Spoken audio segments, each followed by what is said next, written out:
കുമ്പള ബംബ്രാണയിൽ വീട് കുത്തിത്തുറന്ന് കവർച്ചാശ്രമം. അകത്ത് കടന്ന കള്ളൻ അലമാരയിലെ സാധനങ്ങൾ വാരി വലിച്ചിട്ടു. പുറത്തും അകത്തും മുളകുപൊടിയും വിതറി.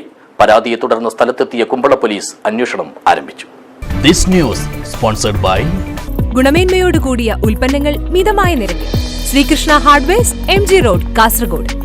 ബംബ്രാണ ദിഡ്മയിലെ പ്രവാസിയായ യൂസുഫിന്റെ വീട്ടിലാണ് ബുധനാഴ്ച രാത്രിയോടെ കവർച്ചാശ്രമം നടന്നത്.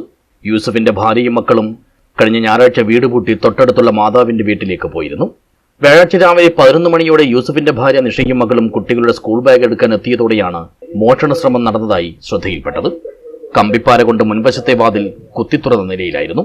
അകത്ത് കയറിയ കള്ളൻ കിടപ്പുമുറിയിലെ അലമാര തുറന്ന് സാധനങ്ങളും വാരി വലിച്ചിട്ടു. പരാതി നൽകിയതിന്റെ അടിസ്ഥാനത്തിൽ സ്ഥലത്തെത്തിയ കുമ്പള പോലീസ് പ്രാഥമിക പരിശോധനകൾ നടത്തി അന്വേഷണം ആരംഭിച്ചു. എന്താണ് നഷ്ടപ്പെട്ടതെന്ന് കൂടുതൽ പരിശോധനകൾക്ക് ശേഷമേ അറിയാനാകൂ. അടുക്കളയിലെ പ്ലാസ്റ്റിക് കുപ്പിയിലുണ്ടായിരുന്ന 1 കിലോയോളം വരുന്ന മുളകുപൊടി വീടിനകത്തും വരാന്തയിലും വിതറിയ നിലയിലാണ്. 1 വർഷം മുമ്പും ഇതേ വീട്ടിൽ കവർച്ചാശ്രമം നടന്നിരുന്നു. അന്നും ഒന്നും കിട്ടാതെ വന്നതോടെ കള്ളൻ 10 രൂപയും വെച്ച് മടങ്ങുകയായിരുന്നു. ഈ ഭാഗത്ത് കവർച്ചക്കാരുടെ വിളയാട്ടം പെരുകുന്നതിൽ ആശങ്കപ്പെടുകയാണ് പ്രദേശവാസികൾ. News bureau, Uppala.